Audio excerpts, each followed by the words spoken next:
Podcast Floqueo, le podcast de la start-up engagée.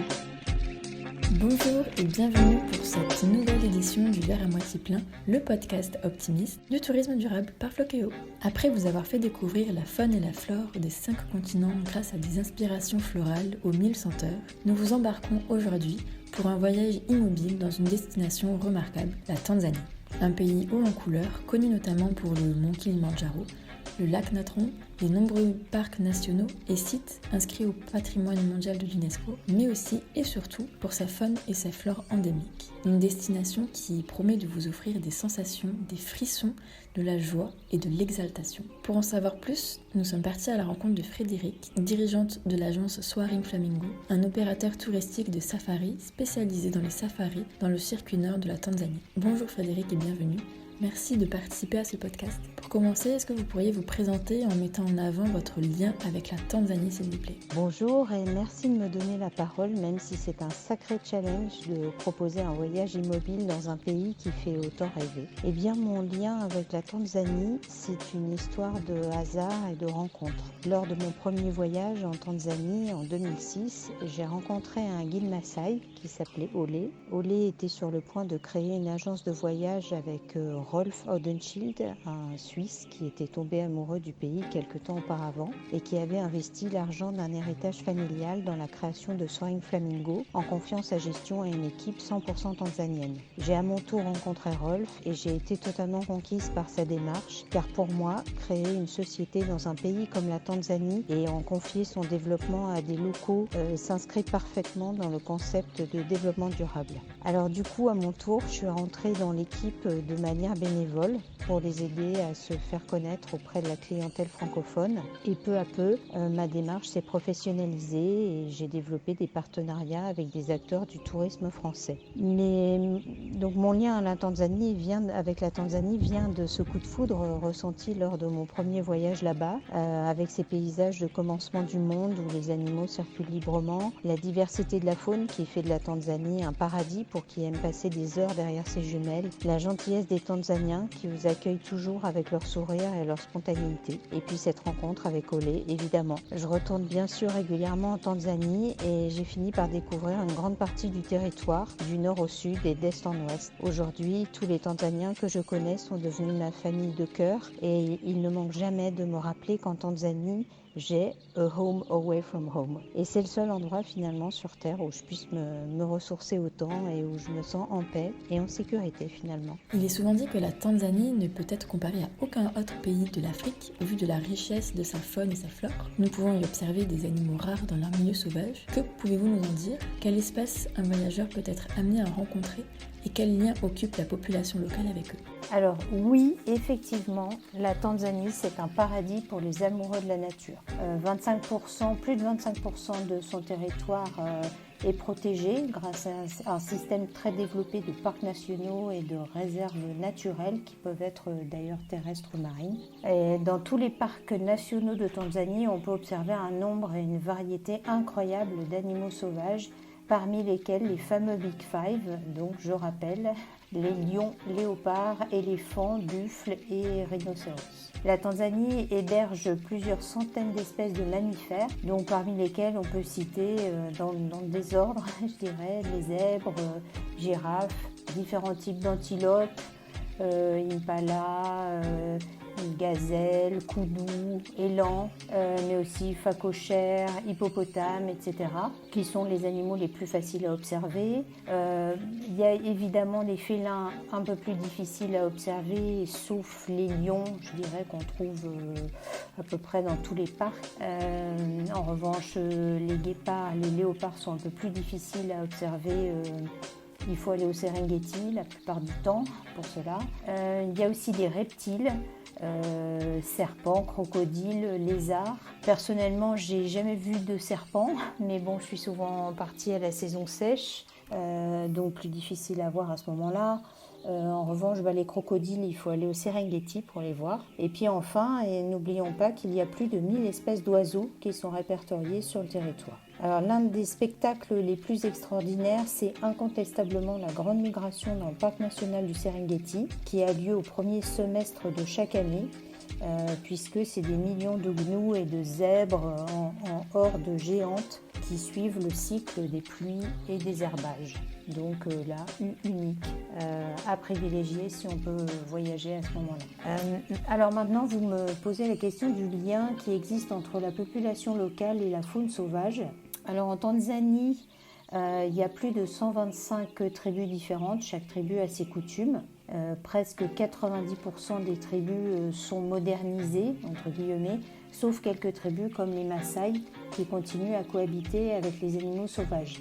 Alors, les Maasai, eux, ne chassent pas les animaux sauvages parce qu'ils ne les mangent pas. La cohabitation est donc possible. Mais on a d'autres tribus comme les Hadzabe qui chassent presque tous les animaux pour se nourrir, comme par exemple le babouin qui sert également de dot pour demander une femme en mariage. Donc, je dirais, bon, l'exemple des Hadzabe, c'est un peu à part. Ce sont les derniers chasseurs-cueilleurs en Afrique australe qui vivent d'ailleurs dans un extrême dénuement. Mais malheureusement, il y a d'autres tribus qui chassent pour le business, c'est-à-dire pour vendre la viande ou pour le braconnage. Ce sont des tribus qui vivent souvent dans des régions sous-développées et autour des parcs nationaux. Donc, par conséquent, il est primordial d'associer au maximum les citoyens tanzaniens aux revenus du tourisme afin qu'ils considèrent la faune sauvage comme une richesse que l'on doit préserver. Nous l'avons vu en intro, la Tanzanie abrite de nombreuses faunes et flores endémiques, mais malheureusement pratiquement un tiers des fougères et plantes florales africaines sont menacées d'extinction, notamment dans le centre de la Tanzanie. Et concernant la faune, de nombreuses espèces sont également menacées telles que le vautour, le rhinocéros noir,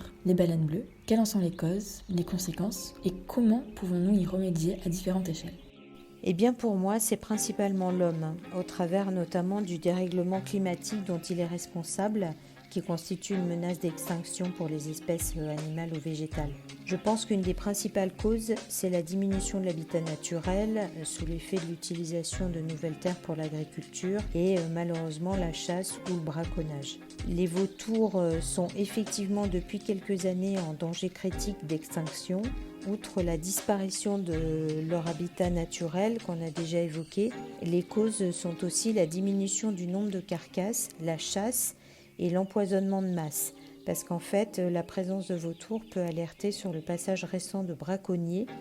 Aussi, certains d'entre eux laissent du poison dans les dépouilles des animaux qu'ils tuent. Pour ce qui est du rhinocéros noir, il en reste hélas peu en Tanzanie et c'est d'ailleurs difficile de savoir combien car les rangers eux-mêmes communiquent peu ce type d'informations. Des programmes de repeuplement ont été menés ces dernières années, par exemple dans le parc du Serengeti, avec des animaux provenant d'Afrique du Sud. Mais il est difficile pour l'instant de dire si ces programmes sont couronnés de succès ou pas, car d'une part, le rythme de reproduction des rhinocéros est très lent, et d'autre part, les jeunes rhinos peuvent être tués par des prédateurs comme les lions. Sans parler du braconnage qui, malheureusement, est toujours possible dans un parc immense comme le Serengeti, bien plus que dans le cratère du Ngorongoro.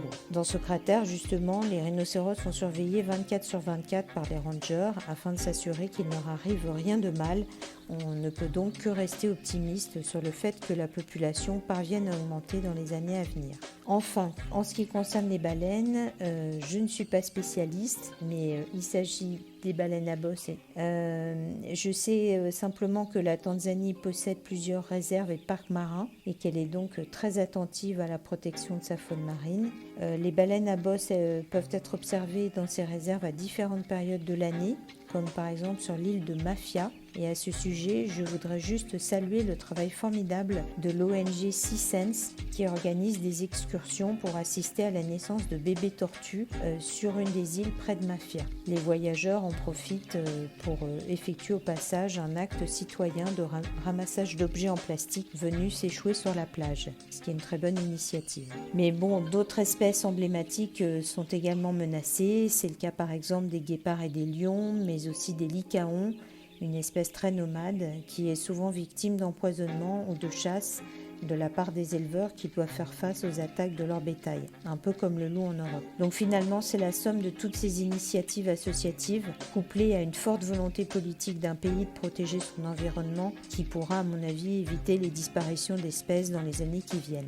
L'association des populations locales à ces efforts, des campagnes de sensibilisation et une participation directe aux retombées économiques du tourisme et de la protection de la nature est également un facteur clé de succès. Mais pour toutes ces raisons, il est incontestable que le tourisme tel que la Tanzanie et ses acteurs économiques l'organisent jusqu'à maintenant constituent un support et une protection indispensables et irremplaçables pour la faune et la flore du pays. Quelles sont les meilleures périodes pour observer la faune et la flore en Tanzanie et quels conseils pourriez-vous donner aux futurs voyageurs afin de respecter l'environnement et le bien-être animal ? Donc, la Tanzanie, elle peut être visitée toute l'année, mais évidemment, l'expérience du voyageur, elle est différente selon les saisons. Globalement, au nord de la Tanzanie, il y a 2 saisons des pluies. La saison des fortes pluies, elle dure à peu près de mi-mars à mi-mai, mais bon, évidemment, la météo en Tanzanie, comme partout ailleurs, c'est pas une science exacte. La nature renaît à ce moment-là et offre des paysages magnifiques, mais en contrepartie, les petites routes et les sentiers de trekking peuvent être moins praticables. En revanche, la petite saison des pluies, qui se produit dans le nord de la Tanzanie en novembre et début décembre, ne pose aucun problème particulier. Et le reste de l'année est considéré comme la saison sèche, pendant laquelle les animaux se concentrent autour des points d'eau résiduels et donc sont plus faciles à observer.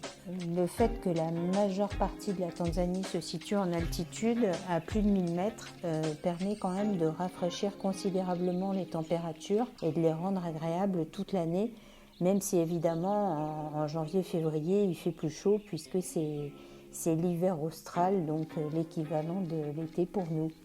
Donc mon conseil serait de venir en janvier, février ou en juin parce que ça permet d'éviter l'affluence des grandes vacances scolaires et ça permet aussi d'observer la grande migration dans le Serengeti ou bien de venir en septembre-octobre. Alors ensuite, le principal conseil que je pourrais donner aux voyageurs pour respecter l'environnement et le bien-être animal, c'est de suivre à tout moment les consignes qui sont données par le chauffeur guide sans chercher à discuter ou à négocier.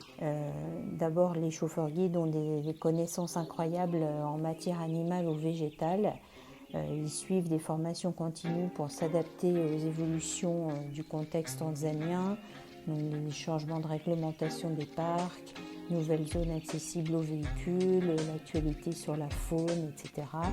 Ils sont hyper respectueux de la réglementation et de la nature. Ils connaissent mieux que quiconque les attitudes à adopter face au comportement des animaux.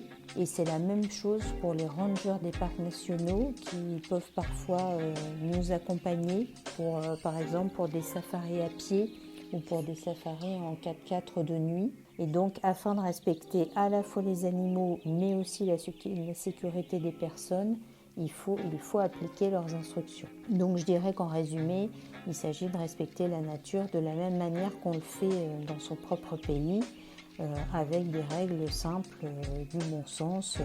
On ne nourrit pas les animaux sauvages ou on ne s'approche pas trop d'eux pour faire la photo du siècle. De toute façon, les chauffeurs guides seraient là ou les rangers pour nous rappeler à l'ordre. La Tanzanie abrite également de nombreux parcs nationaux. Quels sont les points forts de chacun de ces parcs et quel type d'expérience attendent les futurs voyageurs ? Alors, comme je l'ai dit précédemment, à peu près 25% du territoire tanzanien est occupé par des parcs nationaux ou des réserves naturelles. Donc, ça dit vraiment l'importance de ces parcs. Et donc on peut imaginer la diversité de paysages, de faune et de flore qu'ils proposent. Alors c'est vraiment difficile en quelques minutes de décrire les points forts de chaque parc, étant donné qu'il y en a une vingtaine en Tanzanie. Mais pour parler des 4 grands parcs du nord tanzanien, je dirais, alors premièrement pour le parc du Tarangire, là c'est un parc qui est réputé pour la beauté de ses paysages, pour ces baobabs majestueux, ces termitières impressionnantes et ces éléphants qui s'y trouvent en grand nombre. Il y a une grande variété d'animaux, peut-être un peu moins de félins que dans d'autres parcs, et en tout cas pas de guépards. Mais en revanche, quand on prend le temps d'aller vers le sud, on peut observer une très belle antilope qui s'appelle le grand koudou, un magnifique animal qui est plus difficile à trouver ailleurs. En termes d'expérience, je sais qu'on peut y pratiquer le safari à pied et le safari de nuit ainsi qu'un vol en montgolfière. Alors ensuite on a le parc du lac Manyara qui est situé au bord de la vallée du Rift avec de très beaux paysages également et qui propose une grande variété d'animaux parmi lesquels les buffles, les hippopotames, plusieurs centaines de variétés d'oiseaux et si vous avez de la chance, les fameux lions qui montent dans les arbres. C'est un parc relativement petit qu'on peut visiter dans la journée et dans lequel on peut faire également une expérience sympa de marche dans la canopée sur des ponts suspendus entre les arbres. J'arrive ensuite au cratère du Ngorongoro. Donc c'est le Most de Tanzanie du Nord, considéré comme un jardin d'Éden. Donc c'est une caldeira d'une profondeur de 600 mètres environ et un diamètre de 20 km où vit une incroyable densité et variété de faune sauvage. Tous les Big Five sont présents et donc c'est l'assurance de voir vraiment un maximum d'espèces différentes. Donc si on a peu de temps, ou en tout cas pas assez pour aller dans le parc du Serengeti, c'est ici qu'il faut venir faire un safari, donc une journée. Alors enfin, le Serengeti, mondialement connu, c'est un parc fabuleux, mais il faut lui consacrer du temps et donc de l'argent parce qu'il est très vaste.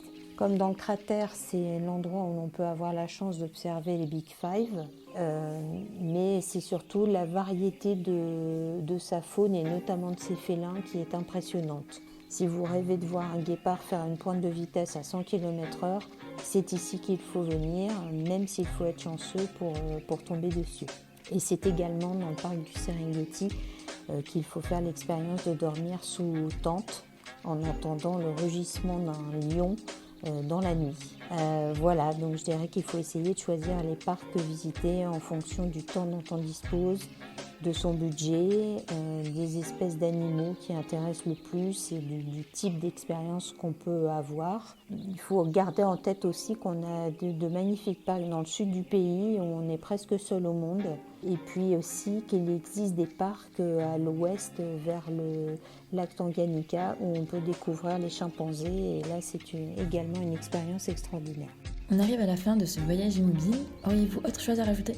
Donc on a beaucoup parlé de faune, mais la Tanzanie offre beaucoup plus d'expériences. Notamment, je pense aux nombreuses possibilités de trekking, ce qui permet de ne pas passer toutes ces journées dans les véhicules, justement à observer la faune. Donc sans parler de l'ascension du Kilimandjaro ou du mont Meru, les formules de trekking à la journée sont nombreuses. Par exemple, il y a des randonnées faciles sur les hauts plateaux du Ngorongoro qui permettent d'aller à la rencontre des Maasai. Et ça, c'est bien couper un peu, si j'ose dire, la monotonie des safaris. Et puis, il faut également découvrir la culture de son peuple, aussi bien dans son mode de vie traditionnel que dans son environnement moderne. Nous parlons plutôt des peuples tanzaniens puisque, comme on l'a dit précédemment, ils appartiennent environ à 125 tribus différentes. Et donc, en dehors de la rencontre avec la tribu emblématique des Maasai, les visites de villages et la rencontre avec des tribus locales comme les Hadzabe que j'ai citées, ou encore les Datoga, les Sonjo ou les Sukuma laissent également des souvenirs humains impérissables. Merci beaucoup Frédéric pour ce voyage immobile. Merci à nos auditeurs pour vos retours, vos soutiens et votre écoute si fidèle. On espère que cette rencontre vous aura donné davantage envie de visiter la Tanzanie et de participer à la protection de sa faune et de sa flore. Si vous avez des questions, n'hésitez pas à les mettre en commentaire, nous vous y répondrons avec grand plaisir. Si vous souhaitez en savoir davantage, rendez-vous sur le site de Soaring Flamingo où vous pourrez y découvrir des itinéraires, des informations importantes relatives à la destination ainsi que de nombreuses inspirations. Rendez-vous également sur notre blog Flokeo pour découvrir d'autres destinations durables et n'oubliez pas notre visite guidée en live en Afrique du Sud sur Facebook à venir ce mois-ci. C'est gratuit et ça vous permettra de prolonger votre expérience de voyage depuis chez vous. Je vous souhaite une merveilleuse journée et en attendant le prochain épisode, n'oubliez pas de voir le verre à moitié plein.